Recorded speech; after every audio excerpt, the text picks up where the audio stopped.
Story time audio ബുക്സിലേക്ക് എല്ലാവർക്കും സ്വാഗതം. കമല ഗോവിന്ദ് എഴുതിയ നോവൽ പൊൻചിരാത്. മണിയെ, ഒരു കത്തി ഇങ്ങെടുത്തേടി.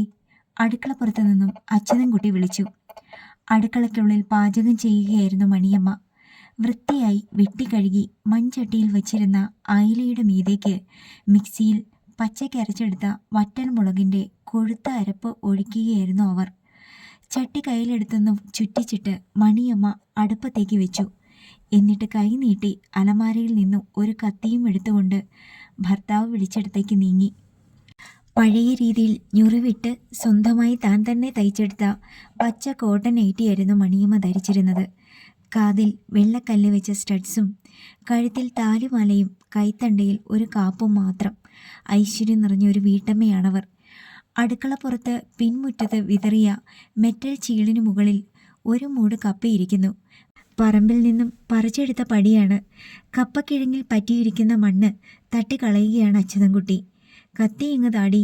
മണിയമ്മയുടെ കയ്യിൽ നിന്ന് കത്തി വാങ്ങിയിട്ട് കപ്പക്കിഴങ്ങുകൾ വെട്ടിയിടുന്നതിനിടയിൽ അയാൾ പറഞ്ഞു, ഇക്കൊല്ലം കപ്പയുടെ വിളവ് തരക്കേടില്ല അല്ലേടി. ഈ ഒരു മൂട്ടിൽ നിന്ന് തന്നെ 5-6 കിലോ കിട്ടിയിട്ടുണ്ട്. സ്വന്തം അധ്വാനത്തിന് നല്ല ഫലം കിട്ടിയതിൻ്റെ സന്തോഷത്തിലായിരുന്നു അയാൾ. ശരിയാണ്, 5-6 കിലോ ഉണ്ട്. മെറ്റലിന് മീതെ വെട്ടിയിട്ട കിഴങ്ങുകൾ നോക്കിക്കൊണ്ട് മണിയമ്മയും സമ്മതിച്ചു. മടക്കി കുത്തിയ കൈലിമുണ്ട് മാത്രമാണ് അച്യുതൻകുട്ടിയുടെ വേഷം. 58 വയസ്സ് കഴിഞ്ഞെങ്കിലും ആരോഗ്യമുള്ള ശരീരമാണ്. നേരിയ കഷണ്ടിയേയുള്ളൂ. നരയും വളരെ കുറവാണ്. ചെറിയ സ്വർണ്ണ ചെയിൻ കഴുത്തിലുണ്ട്. കപ്പക്കിഴങ്ങിൻ്റെ അറ്റത്ത് നിന്ന് അല്പം ഒടിച്ചെടുത്ത് തൊലി കളഞ്ഞ് അത് കടിച്ചു തിന്നുകൊണ്ട് അയാൾ പറഞ്ഞു, നല്ല രുചിയാടി. നോക്കട്ടെ. ഭർത്താവിൻ്റെ കയ്യിൽ നിന്ന് ബാക്കി മണിയമ്മയും തിന്നു തുടങ്ങി. അപ്പോഴാണ് കോഴിക്കൂട്ടിൽ ബഹളം. എടി, നമ്മൾ തിന്നുന്നത് കണ്ടിട്ട് അവറ്റയ്ക്ക് സഹിക്കുന്നില്ലടി. നീ ചെന്ന് കൂട് തുറന്നു വിട്. ഞാൻ കുറച്ച് കപ്പ എറിഞ്ഞിട്ട് കൊടുക്കാം. പുഴുക്കിനുള്ളതും കൊത്തിത്തരാം. കേട്ടോടി. നീ ബാക്കി പണി നോക്കിക്കോ. ശരി. മണിയമ്മ തൊടിയിലേക്ക് ഇറങ്ങി. കോഴിക്കൂട് തുറന്നു. 5-6 പിടക്കോഴികളും 3-4 പൂവൻ കോഴികളുമുണ്ട്. 8-10 കുഞ്ഞുങ്ങളും.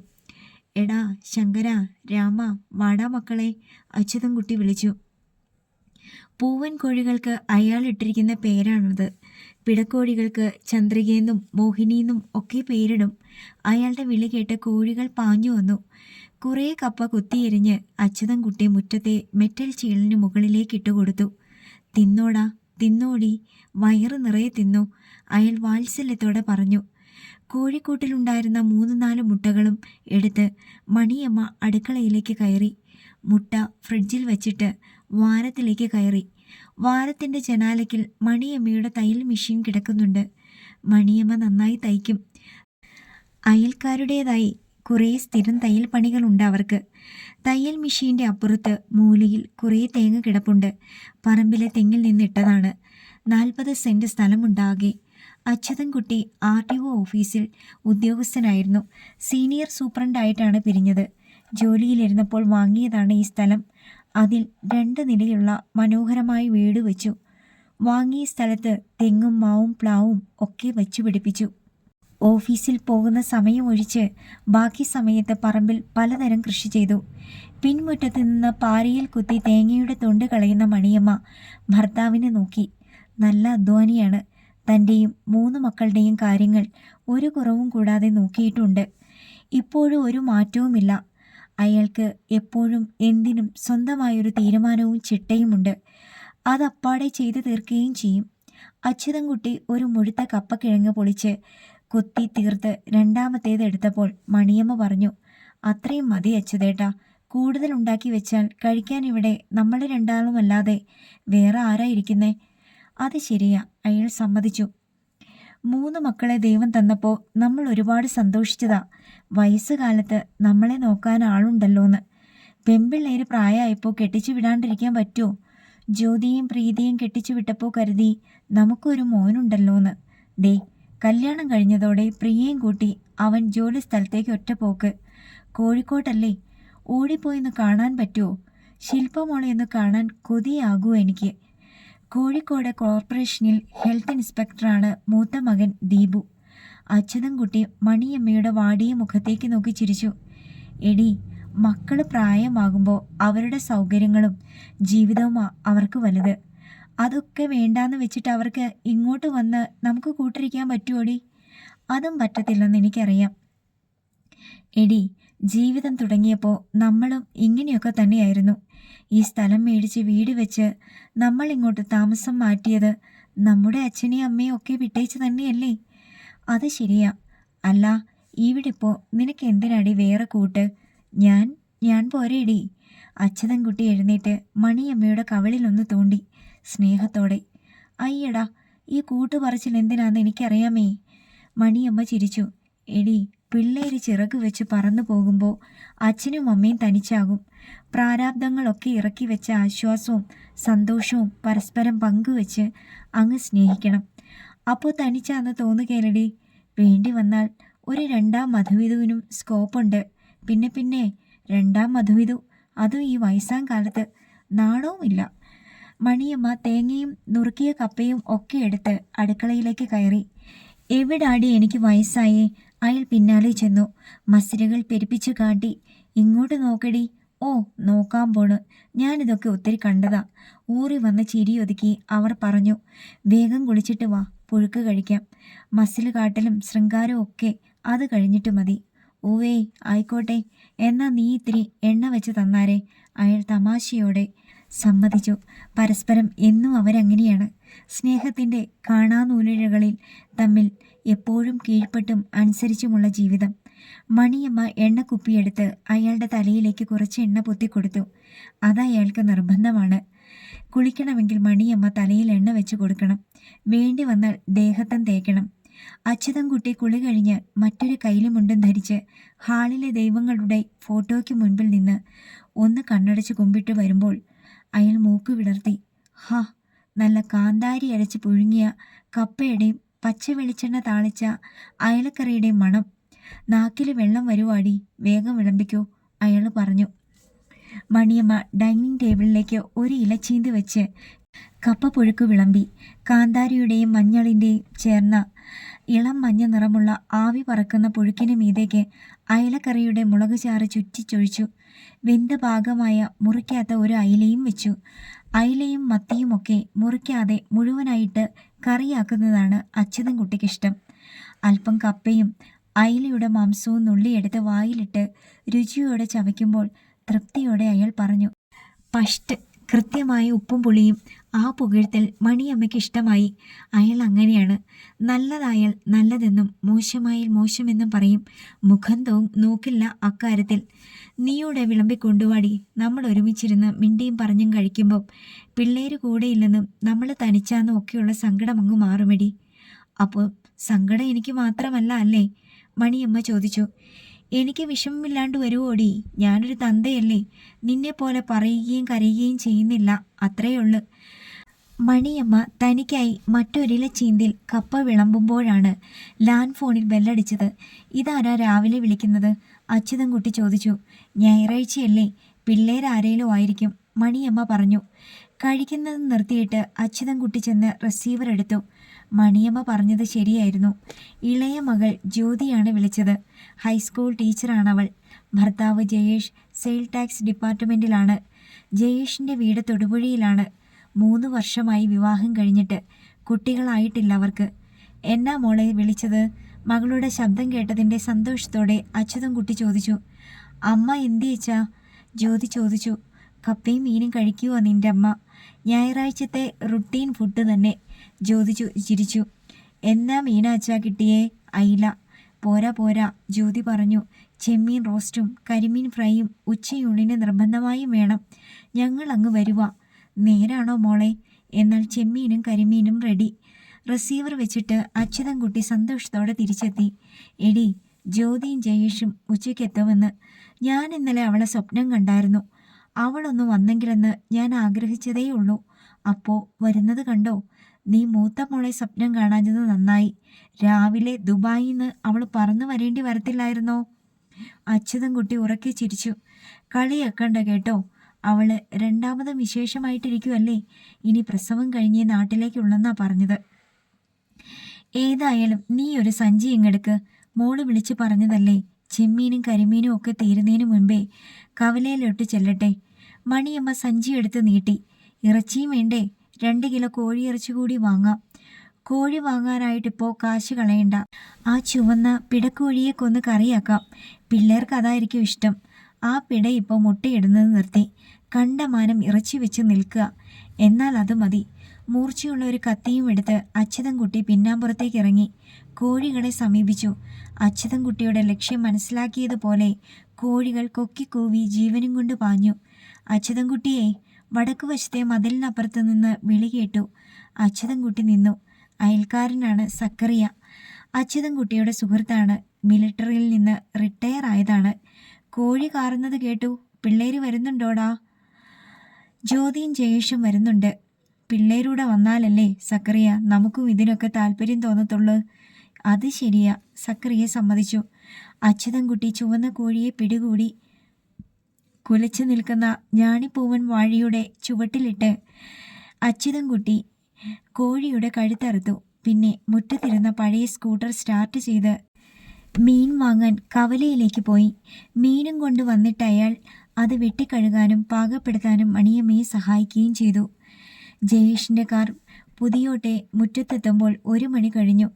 കാറിനുള്ളിൽ നിന്ന് ആദ്യം ഇറങ്ങിയത് ജ്യോതിയാണ്. റോസ് നിറമുള്ള ലെഗിൻസും നീല ടീഷർട്ടുമായിരുന്നു അവളുടെ വേഷം. ഓൺലൈനിൽ വാങ്ങുന്ന കളർഫുൾ ഓർണമെൻറ്റ്സ് ധരിക്കുന്നതാണ് അവൾക്കിഷ്ടം. അവൾക്ക് പിന്നാലെ ജയേഷും ഇറങ്ങി.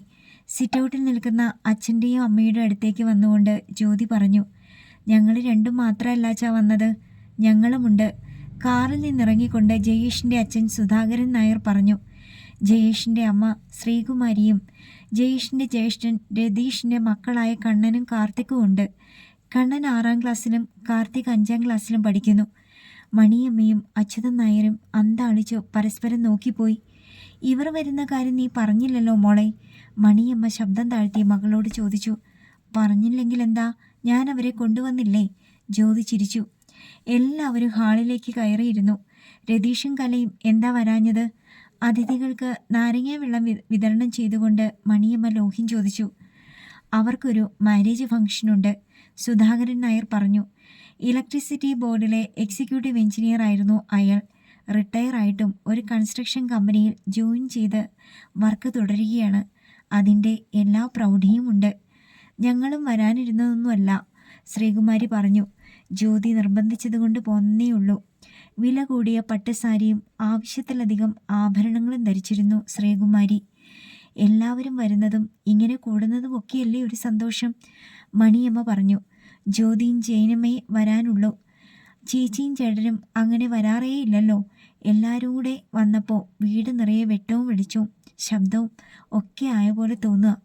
അല്ലെങ്കിലും ബന്ധുക്കൾ അങ്ങോട്ടും ഇങ്ങോട്ടും ഒക്കെ വരികയും പോകുകയും ചെയ്താലേ ബന്ധവും സ്നേഹവും നിലനിൽക്കൂ, അച്യുതൻകുട്ടി പറഞ്ഞു. എങ്കിൽ താമസിയാതെ അച്യുതൻകുട്ടിയും മണിയമ്മയും തൊടുപുഴയ്ക്കും വരണം, സുധാകരൻ നായർ പറഞ്ഞു.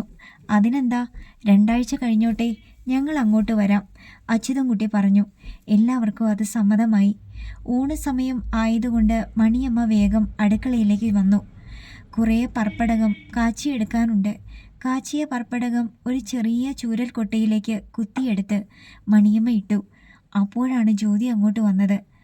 അമ്മയോട് ചേർന്ന് നിന്നുകൊണ്ട് ജ്യോതി ഓരോ പർപ്പടകം എടുത്ത് തിളയ്ക്കുന്ന എണ്ണയിലേക്ക് ഇട്ടുകൊടുത്തു. മണിയമ്മയെ സഹായിച്ചു. അതിനിടയിൽ അവൾ പറഞ്ഞു, ഞങ്ങളൊരു പുതിയ കാർ വാങ്ങാൻ പോകുക അമ്മേ. അപ്പോൾ പഴയ കാറോ മോളെ? അത് സ്വിഫ്റ്റ് അല്ലേ, കുറേ വർഷമായതാ. അത് മാറ്റിയിട്ട് പുതിയത് വാങ്ങാനാമേ. Toyota Etios. 8-10 ലക്ഷം രൂപയാകും. ഓ, അത്രയാകുമോ? അത് തന്നെ വേണമെന്ന് ജയേട്ടന് നിർബന്ധം. എന്നാൽ വാങ്ങും മോളെ. കുറേ രൂപ ഞങ്ങളുടെ കയ്യിലുണ്ട്. ഒരു 3 ലക്ഷം രൂപയുടെ കുറവുണ്ടമ്മേ. അത് പറയാനാ ഞങ്ങൾ വന്നത്. മണിയമ്മ പെട്ടെന്ന് മകളെ നോക്കി. അമ്മ അച്ഛനോട് പറഞ്ഞ് അത്രയും രൂപ മേടിച്ചു തരണം. എൻ്റെ കയ്യിൽ എവിടെ നിന്നാടി അത്രയും രൂപ? സംഭാഷണം കൊണ്ടുവന്ന അച്യുതൻകുട്ടി ചോദിച്ചു. രതീഷേട്ടൻ പുതിയ കാർ എടുത്തപ്പോൾ കലച്ചേച്ചിയുടെ അച്ഛൻ 5 ലക്ഷമാ കൊടുത്തത്. അപ്പോൾ ജയേട്ടൻ കാർ എടുക്കുമ്പോൾ എൻ്റെ അച്ഛനും കൊടുക്കണം, അല്ലെങ്കിൽ എനിക്കത് നാണക്കേടാച്ചാ. ജ്യോതി, കലയുടെ അച്ഛൻ ബിസിനസ്സുകാരനാ. മകൾക്ക് വാരിക്കോരി കൊടുക്കാൻ കയ്യിലുണ്ട്. കലയുമായിട്ട് നീ എന്തിനാ മത്സരിക്കുന്നേ? നിന്റെ അച്ഛൻ പെൻഷൻകാരനാ. അത് നീ മറക്കണ്ട. അച്ഛന് മാസാമാസം കിട്ടുന്ന പെൻഷൻ എന്നാ ചെയ്യുക? നിന്റെ കല്യാണം നടത്താനെടുത്ത ലോൺ ഇപ്പോഴും തീർന്നിട്ടില്ലടി. എനിക്കതൊന്നും അറിയണ്ട. എനിക്ക് അച്ഛൻ തന്നേ പറ്റൂ. ജ്യോതിയുടെ സ്വരം മാറി. എൻ്റെ കയ്യിൽ ഒറ്റ പൈസ എടുക്കാനില്ല. ഞാൻ തന്നിട്ട് നീ കാറ് വാങ്ങുകയും വേണ്ട. അച്ഛൻ വിചാരിച്ചാൽ ഒരു 2 ലക്ഷമെങ്കിലും എനിക്ക് തരാൻ പറ്റില്ലേ? ഞാൻ വിചാരിച്ചാൽ ഇനിയൊന്നും നടക്കില്ലടി. നീ വല്ല ലോണും എടുക്ക്. ലോൺ എടുക്കാനാണെങ്കിൽ പിന്നെ ഇവിടെ വന്ന് അച്ഛനോട് ചോദിക്കണോ? ജ്യോതി ദേഷ്യപ്പെട്ട് അടുക്കളയിൽ നിന്നും ഇറങ്ങി. എന്തിനാ അത്രയും കടുപ്പിച്ച് പറഞ്ഞത്? മണിയമ്മ ചോദിച്ചു. നോക്കാമെന്നോ മറ്റോ പറഞ്ഞാൽ മതിയായിരുന്നു. എടി, നോക്കാമെന്ന് നമ്മൾ പറഞ്ഞാൽ പിന്നെ അവൾക്ക് പ്രതീക്ഷയാവും. പിന്നെ കൊടുത്തേ പറ്റൂ. കിട്ടുന്ന പെൻഷൻ കൊണ്ട് ഞാനിവിടെ മാസം ഒപ്പിച്ച് തീർക്കാൻ പാടുപെടുകയാണ്. നമ്മുടെ 3 മക്കൾക്കും അതറിയത്തില്ലല്ലോ. അവരെ വളർത്തിയപ്പോൾ കഷ്ടപ്പാടും ബുദ്ധിമുട്ടും ഒട്ടും നമ്മൾ അവരെ അറിയിച്ചില്ല. ഇപ്പോഴും ഞാൻ ശമ്പളക്കാരനാണെന്ന മട്ടില്ല അവർ കാര്യങ്ങൾ കാണുന്നത്.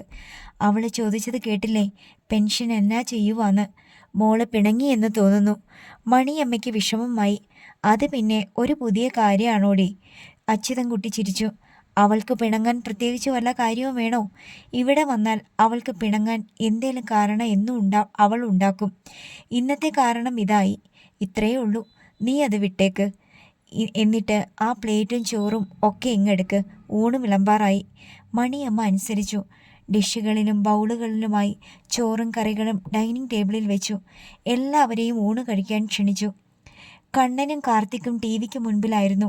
ഒരാൾക്ക് വിജയുടെ സിനിമ കാണണം, ഒരാൾക്ക് കാർട്ടൂൺ കാണണം. റിമോട്ടിനായുള്ള മത്സരമാണവിടെ. അച്യുതൻകുട്ടി അവരെ സമാധാനിപ്പിച്ചു. ഡൈനിങ് ടേബിളിൽ എത്തിച്ചു. ജയനും ജ്യോതി എന്തേ? സുധാകരൻ നായർ ചോദിച്ചു. അവർ രണ്ടാളും താഴെ ഉണ്ടായിരുന്നില്ല. ചേട്ടനും ചേച്ചിയും കഴിക്കാൻ ആരംഭിച്ചോ? അവർ മുകളിൽ കാണും. ഞാനിപ്പോൾ വിളിച്ചോണ്ട് വരാം. അച്യുതൻകുട്ടി മുകളിലേക്കുള്ള സ്റ്റെപ്പുകൾ കയറി. ടെറസിലായിരുന്നു ജ്യോതിയും ജയേഷും. അച്യുതൻകുട്ടി ചെല്ലുന്നത് കണ്ടപ്പോൾ ജ്യോതിയുടെ മുഖം അല്പം കൂടി വീർത്തു. നീ എന്തിനാ ഇങ്ങനെ ബലൂൺ പോലെ നിൽക്കുന്നേ? അച്യുതൻകുട്ടി ശാസിച്ചു. കയ്യിൽ വെച്ചോണ്ട് രൂപയില്ലെന്ന് ഞാൻ പറയുമോ മോളെ? ഞാനും അക്കാര്യം ജ്യോതിയോട് പറയുമായിരുന്നച്ചാ, ജയേഷ് പറഞ്ഞു. ഏതായാലും കാർ ഇന്ന് തന്നെ മേടിക്കുന്നില്ലല്ലോ, സമയമില്ലേ? അച്യുതൻകുട്ടി മകളെ അനുനയിപ്പിക്കാൻ ശ്രമിച്ചു. ഇപ്പോൾ താഴേക്ക് വാ, ചോറ് വിളമ്പിക്കഴിഞ്ഞു. ജ്യോതി പിന്നെയും പിണക്കം ഭാവിച്ചു നിന്നു. അച്യുതൻകുട്ടി ഒടുവിൽ അവളെ ബലമായി പിടിച്ചു വലിച്ച് താഴേക്ക് ഇറക്കുകയായിരുന്നു. അപ്പോഴേക്കും കണ്ണനും കാർത്തിക്കും ഊണ് കഴിച്ച് എഴുന്നേൽക്കുകയായിരുന്നു. ടേബിൾ തുടച്ച് മണിയമ്മ വീണ്ടും പ്ലേറ്റ് നിരത്തി. ജ്യോതിയും ജയേഷും വന്നിട്ട് ഒരുമിച്ചിരിക്കാൻ കാത്തിരിക്കുകയായിരുന്നു സുധാകരൻ നായരും ശ്രീകുമാരിയും. അവർ ഒരുമിച്ചിരുന്നു. ജ്യോതിയുടെ മുഖത്ത് അപ്പോഴും നീരസവും ദേഷ്യവും തന്നെയായിരുന്നു. മണിയമ്മ പ്ലേറ്റിലേക്ക് കോഴിക്കറി വിളമ്പുമ്പോൾ കാർത്തിക് പറഞ്ഞു, കൊച്ചച്ച, യുവർ ഫേവറേറ്റ് കരിമീൻ ഫ്രൈ ഉണ്ട്, ചെമ്മീൻ റോസ്റ്റുമുണ്ട്. കണ്ണൻ പറഞ്ഞു. എടാ ശാപ്പാട്ട് രാമന്മാരെ, ഇനി വല്ലതും മിച്ചമുണ്ടോടാ? ജയേഷ് അവരെ കളിയാക്കി. ഞങ്ങൾ മുഴുവൻ കഴിച്ചു. Super dishes. പിന്നെ എടാ, എനിക്കുള്ളത് ഇവിടെ റിസർവ് കാണും, നീ നോക്കിക്കോ. ജയേഷ് അവരെ വെല്ലുവിളിച്ചു. മണിയമ്മ വിളറിപ്പോയി. അവർ അടുക്കളയിലേക്ക് ഓടി. പന്തികേട് തോന്നിയ അച്യുതൻകുട്ടി വേഗം അടുക്കളയിലേക്ക് ചെന്നു. മണിയമ്മ ചെമ്മീനും കരിമീനും പാകപ്പെടുത്തിയ ഫ്രൈയിങ് പാൻ കാട്ടിക്കൊടുത്തു. ചെമ്മീൻ ലേശമുണ്ട്, കരിമീൻ 2 പീസുകളും. പിള്ളേര് രണ്ടും കൂടി ഇത് തീർത്തോടി. മണിയമ്മ തലയാട്ടി. ഇനി എന്നാ ചെയ്യുമെടി? എന്താ അമ്മേ? രണ്ടാളെയും തിരിച്ചു കാണാതിരുന്നത് കൊണ്ട് ജ്യോതി പിന്നാലെ എത്തി. അവർ മകളോട് കാര്യം പറഞ്ഞു. ജ്യോതിയുടെ ദേഷ്യം ഇരട്ടിച്ചു. ഇതെന്താച്ചാ ഇത്ര ലുബ്ധിച്ച് വാങ്ങിയത്? ഞങ്ങൾ വരുമെന്ന് ഞാൻ രാവിലെ വിളിച്ചു പറഞ്ഞതല്ലേ? നീയും ജയനും മാത്രമേ വരൂന്നാ മോളെ ഞാൻ കരുതിയത്. നിങ്ങളെല്ലാവരും വരുമെന്ന് നീ പറഞ്ഞില്ലല്ലോ. ഛേ, കരിമീനും ചെമ്മീനും ഒക്കെ ഉണ്ടെന്ന് വിളിച്ചു കൂവി. അച്ഛനും അമ്മയും ഒക്കെ കേട്ടു. ജയേട്ടന് നോക്കിയിരിക്കുക ഒണ്ണാതെ. എൻ്റെ മോളെ, കരിമീൻ 1 കിലോ തികച്ച് കിട്ടിയില്ല. ചെമ്മീൻ പൊളിച്ചാൽ എന്നാ ഉണ്ട്? കുഞ്ഞുങ്ങൾക്ക് അത് മതിയായിരുന്നു. അതുങ്ങൾ ചോറ് കുറച്ചേ കഴിച്ചുള്ളൂ. ഇത് രണ്ടും പിന്നെയും താന്ന് ചോദിക്കുമ്പോൾ കൊടുക്കാണ്ടിരിക്കാൻ പറ്റുമോ മോളെ? അവർ കൊച്ചുങ്ങളല്ലേ, അതാ തീർന്നത്.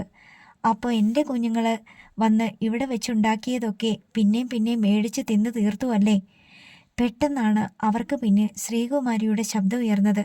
ഛീ, കുഞ്ഞുങ്ങൾ തിന്നുന്ന ആഹാരത്തിന് കണക്ക് പറയുന്ന വൃത്തികെട്ട മനുഷ്യര്. അച്യുതൻകുട്ടിയും മണിയമ്മയും ഐസ് കട്ടയിൽ ചവിട്ടിയതുപോലെ നിന്നു. അതേ അവസ്ഥയായിരുന്നു ജ്യോതിക്കും. ശ്രീകുമാരി അതുവരെ സൂക്ഷിച്ച സകല ജാടകളും അഴിഞ്ഞു വീണു. തനി നിറം പുറത്തു വന്നു. അവർ വേഗം ഡൈനിങ് ടേബിളിനരികിലേക്ക് വന്നു. തിന്നതും കുടിച്ചതും ഒക്കെ മതി സുധേട്ടാ, നമുക്ക് പോകാം. എഴുന്നേൽക്കടാ ജയ, വണ്ടി എടുക്കടാ. സുധാകരൻ നായരും ജയേഷും അമ്പരന്നു. എന്താമേ, നമ്മൾ കഴിക്കാൻ തുടങ്ങിയില്ലല്ലോ, എന്തുണ്ടായി? ജയേഷ് ചോദിച്ചു. ടിവിയുടെ മുൻപിലിരുന്ന കണ്ണനെയും കാർത്തികിനെയും ശ്രീകുമാരി പിടിച്ചെഴുന്നേൽപ്പിച്ചു. ഇവിടുത്തെ അടുക്കളയിൽ വെച്ചുണ്ടാക്കിയതൊക്കെ നമ്മുടെ പിള്ളേര് പിന്നെയും പിന്നെയും മേടിച്ച് തിന്ന് തീർത്തെന്ന്. ഞാൻ ചെല്ലുമ്പോൾ ഇവർ അച്ഛനും അമ്മയും മോളും കൂടി ആ കണക്കും പറഞ്ഞ് വഴക്കുണ്ടാക്കുക. അച്യുതൻകുട്ടിയും മണിയമ്മയും ജ്യോതിയും വല്ലാതായി. ഇവിടെ ആരും അങ്ങനെ കണക്കൊന്നും പറഞ്ഞില്ല മോനെ, അച്യുതൻകുട്ടി പറഞ്ഞു. അമ്മ അങ്ങനെയാ പറഞ്ഞത്, ജ്യോതി ഇടയിൽ കയറി പറഞ്ഞു. നീ മിണ്ടിപ്പോകരുത്. മണിയമ്മയെ മകൾ കുറ്റപ്പെടുത്തിയത് അച്യുതൻകുട്ടിയെ രോഷാകുലനാക്കി. എല്ലാറ്റിനും കാരണം നീ ഒറ്റയൊരുത്തിയാടി. മകളെ നേരിട്ട അയാളുടെ മിഴികളിൽ രോഷം നിറഞ്ഞു. എന്താച്ചാ കാര്യം? എന്താ ഇവിടെ ഉണ്ടായത്? ജയേഷ് ചോദിച്ചു. സുധാകരൻ നായർക്കും കാര്യം മനസ്സിലായില്ല. മോനെ, അച്യുതൻകുട്ടി മരുമകൻ്റെ നേർക്ക് തിരിഞ്ഞു. രാവിലെ ജ്യോതി വിളിച്ച് നിങ്ങൾ വരുന്നുണ്ടെന്ന് പറഞ്ഞു. പക്ഷേ സുധാകരൻ ചേട്ടനും ചേച്ചിയും കുഞ്ഞുങ്ങളും വരുന്ന കാര്യം ഇവൾ പറഞ്ഞില്ല. നീയും ജ്യോതിയും മാത്രമേ ഉണ്ടാകൂ എന്ന് ഞങ്ങൾ കരുതിപ്പോയി. 2 പേർക്ക് കരുതിയ വിഭവങ്ങളിൽ 1-2 എല്ലാവരും കൂടി വന്നപ്പോൾ തികഞ്ഞില്ല, അത്രയുള്ളൂ. എൻ്റെ അച്ഛനും അമ്മയും വരുന്ന കാര്യം നീ എന്താ ജ്യോതി ഇവിടെ പറയാഞ്ഞത്? ജയേഷ് ജ്യോതിയെ കുറ്റപ്പെടുത്തി. ഇത്രയ്ക്ക് ലുബ്ധിച്ച ഇവിടെ ആഹാരം ഉണ്ടാക്കി വെക്കുന്നതെന്നിപ്പോൾ ഞാൻ ഓർത്തോ? സ്വന്തം തെറ്റ് സമ്മതിക്കാൻ ജ്യോതി തയ്യാറായില്ല എന്ന് തന്നെയല്ല, ഭർത്തൃ വീട്ടുകാരുടെ മുൻപിൽ വെച്ച് അച്ഛൻ തന്നെ കുറ്റപ്പെടുത്തിയത് അവൾക്കൊട്ടും ഇഷ്ടമായതുമില്ല. ലുബ്ധിച്ചാലും ഇല്ലെങ്കിലും ചെമ്മീനും കരിമീനും മാത്രമല്ലേ കുറവുള്ളൂ. അത് രണ്ടും നമ്മുടെ കൊച്ചുമക്കളുടെ മുൻപിൽ കിട്ടിയാൽ തീർന്നില്ലെങ്കിലല്ലേ അത്ഭുതമുള്ളൂ. അവന്മാരെ നമുക്കറിയില്ലേ കുമാരി? രംഗം ലാഘവപ്പെടുത്താനും മര്യാദ കാട്ടാനും സുധാകരൻ നായർ ശ്രമിച്ചു. ഉച്ചയൂണ് കഴിക്കാൻ ആവശ്യത്തിന് മിച്ചം വിഭവങ്ങൾ ഈ ടേബിളിലുണ്ട്. മണിയമ്മ ഉണ്ടാക്കിയതല്ലേ, നല്ല ടേസ്റ്റുമായിരിക്കും. ഇരിക്കു കുമാരി, ഇരിക്കട ജയ, വിശക്കുന്നുണ്ട്, നമുക്ക് കഴിക്കാം. അടി കിട്ടിയതുപോലെ തോന്നി ശ്രീകുമാരിക്ക്. ഭർത്താവ് തന്നെ ചവിട്ടി താഴ്ത്തുന്നു, മണിയമ്മയെ പുകഴ്ത്തുന്നു. ശരി, വിശക്കുന്നവര് മൃഷ്ടാനം കഴിച്ചിട്ട് വന്നാൽ മതി. ഞാൻ ഇനി ഇവിടുന്ന് കഴിക്കില്ല. വാടാ മക്കളെ. കണ്ണനെയും കാർത്തികിനെയും കൂട്ടി ശ്രീകുമാരി പുറത്തെ വാതിൽക്കലേക്ക് നീങ്ങി. ഓ, തൊലഞ്ഞു, ജയേഷ് പറഞ്ഞു. നമുക്കും പോയേക്കാച്ചാ, അല്ലെങ്കിൽ അമ്മയ്ക്കിനി അത് മതി ബഹളം വെക്കാൻ. പോകാം മോനെ. മറ്റു വഴിയില്ലാത്തതുപോലെ അവരിരുവരും ശ്രീകുമാരിക്ക് പിന്നാലെ നീങ്ങി. ജ്യോതിക്ക് കരച്ചിൽ വന്നു. ഒരു മകൾക്കും സഹിക്കാൻ പറ്റാത്ത കാര്യമാണ് നടന്നത്. സ്വന്തം വീട്ടിലേക്ക് വന്ന ഭർത്താവും വീട്ടുകാരും ആഹാരത്തിൻ്റെ പേരിൽ വഴക്കിട്ട് പോകുന്നു. ഏറ്റവും അപമാനകരമായ കാര്യമാണത്. മോള് കരയല്ലേ? മണിയമ്മ മകളെ തഴുകി. ഇങ്ങനെ പറ്റിപ്പോയി, പറ്റിപ്പോയിന്ന് ഇനി ജയേട്ടൻ്റെ മുഖത്ത് ഞാൻ എങ്ങനെ നോക്കും? എനിക്കിനി ആ വീട്ടിൽ എന്നതാ ഒരു സ്ഥാനം? എനിക്ക് ചത്താ മതി. നീ ഇങ്ങനെയൊക്കെ പറഞ്ഞ് അമ്മയെ വിഷമിപ്പിക്കാതെടി. പ്രശ്നപരിഹാരം എന്നോണം മണിയമ്മ പറഞ്ഞു. അടുത്ത ആഴ്ചയാകട്ടെ ഒരു 4-5 കിലോ ചെമ്മീനും കരിമീനും വാങ്ങിക്കൊണ്ട് ഞങ്ങൾ അങ്ങ് വരാം. അപ്പോൾ പ്രശ്നം തീരില്ലേ? പിന്നെ അതൊക്കെ കാണാതെ കിടക്കുമല്ലേ അവര്. ഉടനെ അങ്ങ് പ്രശ്നം തീർക്കാൻ. ജ്യോതി പൊട്ടിത്തെറിച്ചു. അല്ലെങ്കിലും എങ്ങനെ കൊണ്ടുവരാനാ? മീൻ വാങ്ങി കൊട്ടയോടെ തലയിൽ ചുമന്നിട്ടോ? നീ എന്നതാടി ഇങ്ങനെയൊക്കെ പറയുന്നേ? കലച്ചേച്ചിയുടെ അച്ഛനും അമ്മയും ആ മുറ്റത്തോട്ട് വന്നിറങ്ങുന്ന കാറ് കാണണം. എന്നാ വിലയുള്ളതാ. ഇവിടെ ആണെങ്കിലോ ഒരു പഴഞ്ചൻ കാറ് പോലുമില്ല. ആ മുറ്റത്തിരിക്കുന്ന തല്ലിപ്പൊളി സ്കൂട്ടറിലാണെങ്കിൽ തൊടുപുഴ വരെ എത്താനും പറ്റില്ല. നിർത്തടി. പെട്ടെന്ന് ഹാളിൻ്റെ വാതിൽക്കൽ നിന്ന് ശബ്ദമുയർന്നു. മൂവരും തിരിഞ്ഞു നോക്കി. മണിയമ്മയുടെ സഹോദരൻ വേണുവാണത്.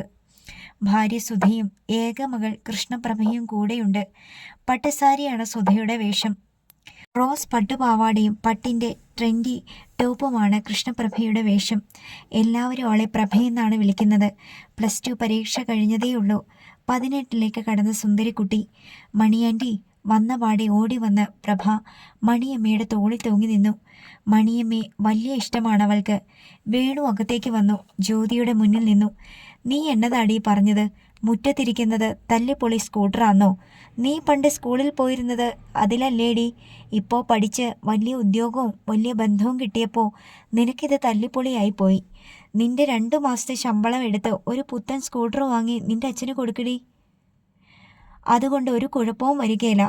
വേണു മാമ ഇതെന്നതായി പറയുന്നേ? ജ്യോതി ആകെ ചമ്മി. എന്നതാണോ പറയാനുള്ളത് ഞാൻ ഇപ്പോഴും തുറന്നു പറയും, ഒളിച്ചു വയ്ക്കുകയില്ല. അതുകൊണ്ട് നിനക്ക് എന്നെ ചതിർത്തിയ, പക്ഷേ ഞാനത് വകവയ്ക്കുന്നില്ല. വേണു തുടർന്നു.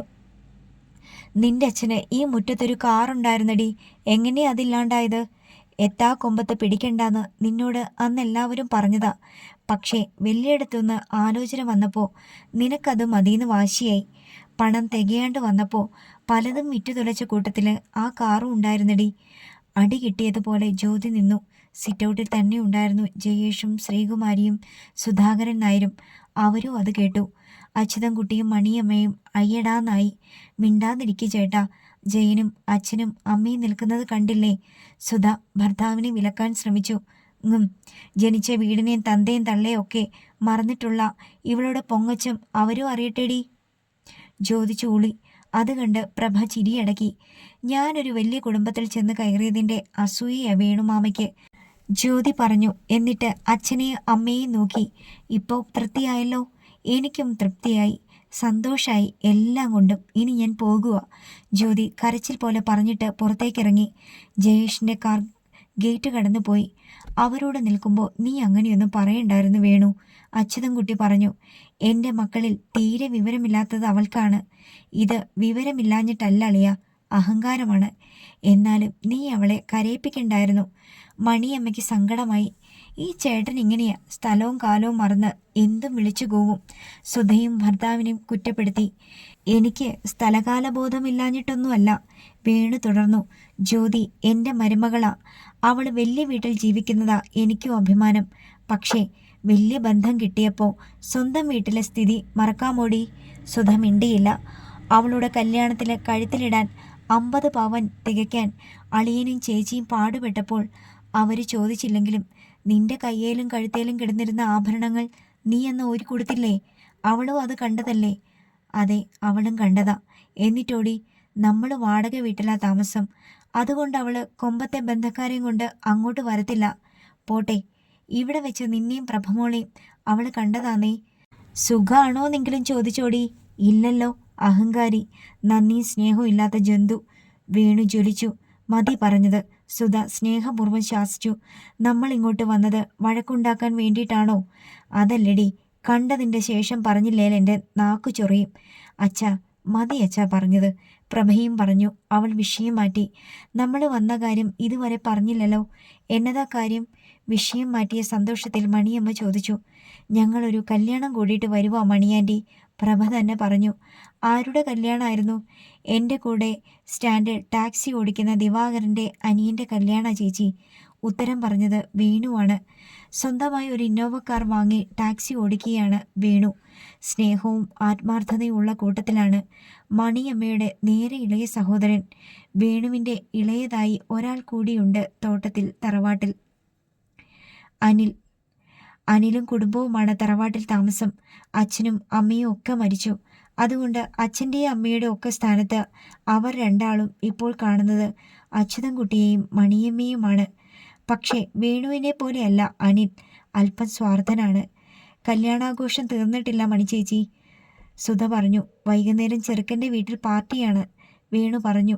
ഞങ്ങൾ ഡ്രൈവർ സുഹൃത്തുക്കളാണ് അതൊക്കെ അറേഞ്ച് ചെയ്യുന്നത്. അത് 5 മണിക്ക് ആരംഭിക്കും. ഇടയ്ക്ക് കുറച്ച് സമയം കിട്ടിയപ്പോൾ ഇങ്ങോട്ട് വന്നതാണ്. അളിയനും ചേച്ചിയും ഇവിടെ ഒറ്റയ്ക്കല്ലേ, ഒന്ന് കാണാമെന്ന് കരുതി.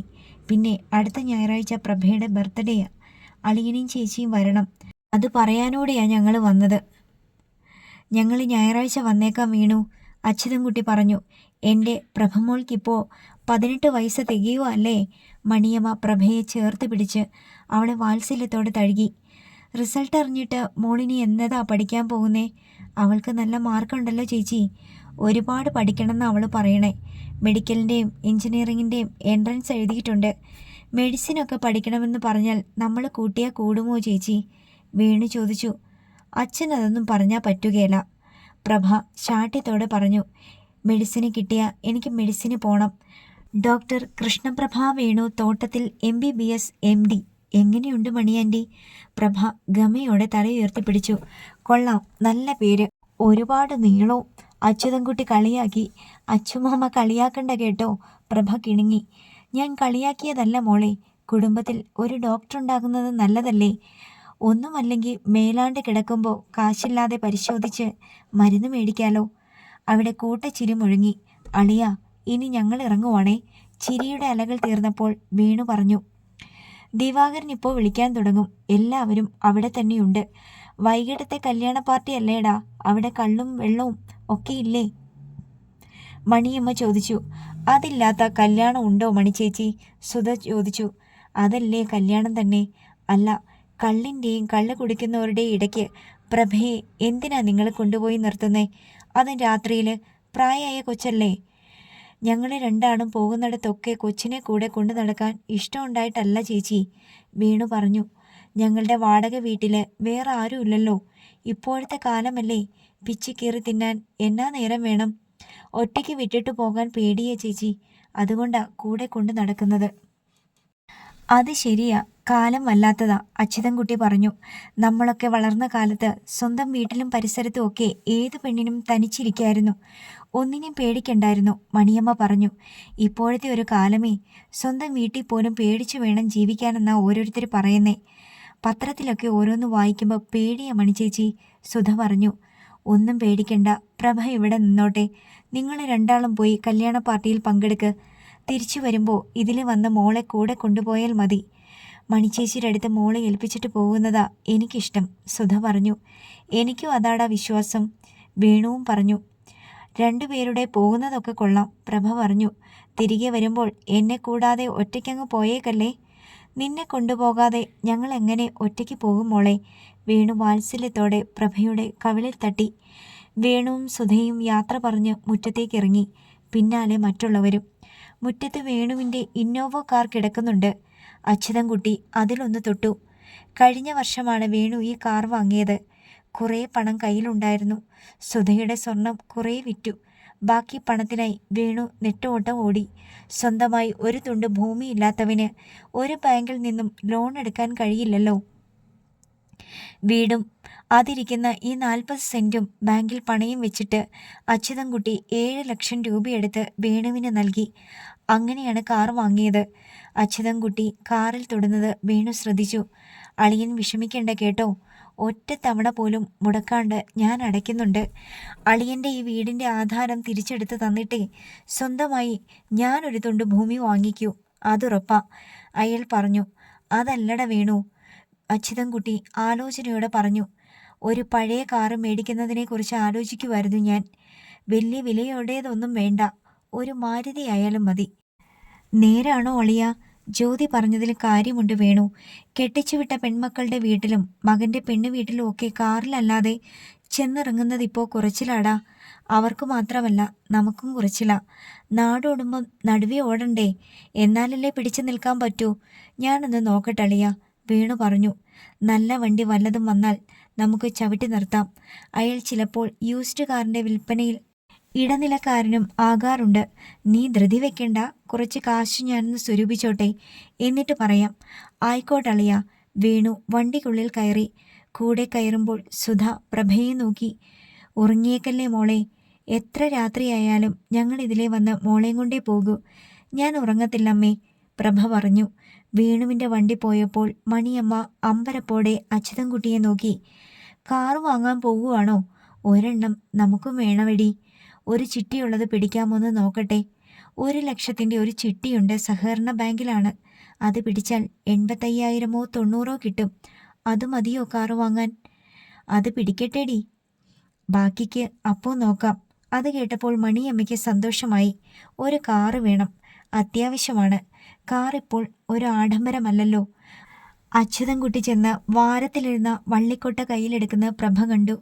അച്ചുമാമ പറമ്പിലോട്ട് പോകുവാണോ? അതെ, കുറേ അച്ചിങ്ങായും വെണ്ടയ്ക്കായും മൂത്തു നിൽക്കുന്നുണ്ട്.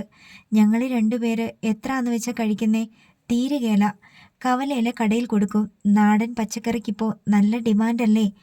എന്നാൽ ഞാനും വരാം. ഉത്സാഹത്തോടെ അച്യുതൻകുട്ടിക്കൊപ്പം അവളും കൂടി. മണിയമ്മയും എത്തി. സന്ധ്യയായതോടെ മണിയമ്മ മുറ്റം അടിച്ചു തളിച്ച് സന്ധ്യാനാമം ചെല്ലാനിരുന്നു. പ്രഭയും മണിയമ്മയ്ക്കൊപ്പം ഇരുന്നു. അപ്പോഴാണ് അച്യുതൻകുട്ടിയുടെ മൊബൈലിൽ മകൻ ദീപുവിൻ്റെ നമ്പർ തെളിഞ്ഞത്.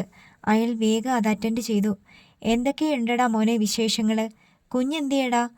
അതിനെ ഒന്ന് കണ്ടിട്ട് നാളെ എത്രയായി? നിങ്ങൾ എന്നാടാ ഇങ്ങോട്ട് വരുന്നത്?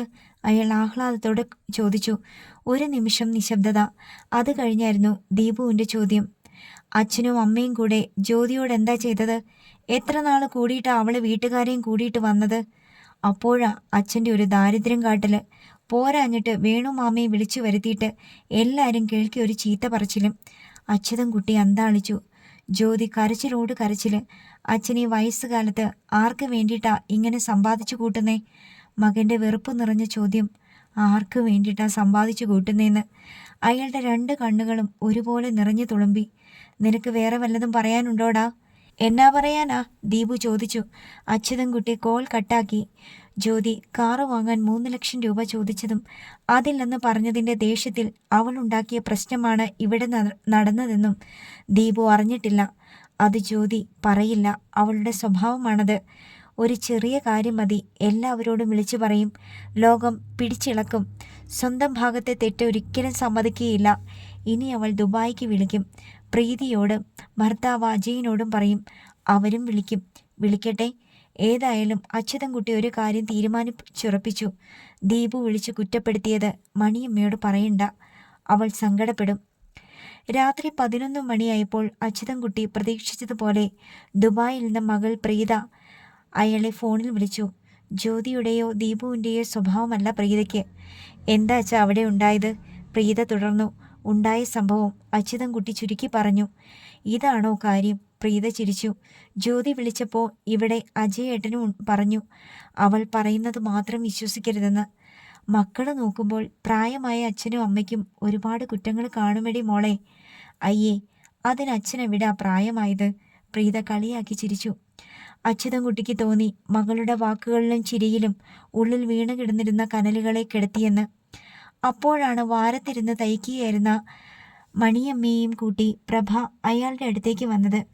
അയാൾ വേഗം കോൾ കട്ടാക്കി. അച്ചുവേട്ടാ, വേണുവിനെ ഒന്ന് വിളിച്ചേ. ഇത്രയും രാത്രിയായില്ലേ? അവരും വന്നിട്ട് കൂടെ പോകാൻ ഉറങ്ങാതെ കണ്ണും മിഴിച്ചിരിക്കുകയാണ് പ്രഭ. കല്യാണ പാർട്ടിയല്ലേടി, വിചാരിക്കുമ്പോൾ തീരത്തില്ല. ഓരോരുത്തരും വന്നും പോയി ഇരിക്കും. തീരുമ്പം പാതിരാത്രിയെങ്കിലും കഴിയും. എന്നാലും നിങ്ങളൊന്ന് വിളിക്ക്. തീരാൻ കാത്തു നിൽക്കണ്ട. വേഗം വരാൻ പറയ്. അത് പറയാം. അച്യുതൻകുട്ടി തൻ്റെ മൊബൈലിൽ വേണുവിൻ്റെ നമ്പർ എടുത്തു. കോളിങ്ങിലിട്ടു. റിങ് ചെയ്യുന്നുണ്ട്. കോൾ എടുക്കുന്നില്ല പ്രഭേ. പോന്നിട്ടുണ്ടാവും. ഡ്രൈവ് ചെയ്യുകയായിരിക്കും. അയാൾ പറഞ്ഞു. ഒന്നുകൂടി വിളിക്ക്. വേണു ഡ്രൈവ് ചെയ്യുവാണെങ്കിൽ സുധ എടുത്തോളും. അച്യുതൻകുട്ടി വീണ്ടും വിളിച്ചു. ഇത്തവണ കോൾ അറ്റൻഡ് ചെയ്തു. പക്ഷേ കേട്ടത് വേണുവിൻ്റെയോ സുധയുടെയോ സ്വരമല്ല, പ്രൗഢമായ സ്വരം. നിങ്ങൾ വേണുവിൻ്റെ ആരാ? ഇങ്ങോട്ടാണ് ചോദ്യം. അളിയന. പേര് അച്യുതൻകുട്ടി. ഞാൻ SI ആൻ്റണിയാണ്. ഗൗരവം നിറഞ്ഞ സ്വരം. വേണുവിൻ്റെ കാർ ആക്സിഡൻ്റായി. സ്പോട്ടിൽ തന്നെ അയാൾ മരിച്ചു. മെഡിക്കൽ കോളേജിലേക്ക് കൊണ്ടുപോകുന്ന വഴി വൈഫും. SI ആൻ്റണിയുടെ വാക്കുകൾ ഇടുത്തിയായി അച്യുതൻകുട്ടിയുടെ കാതിൽ വീണു. അടുത്ത ഭാഗം നാളെ.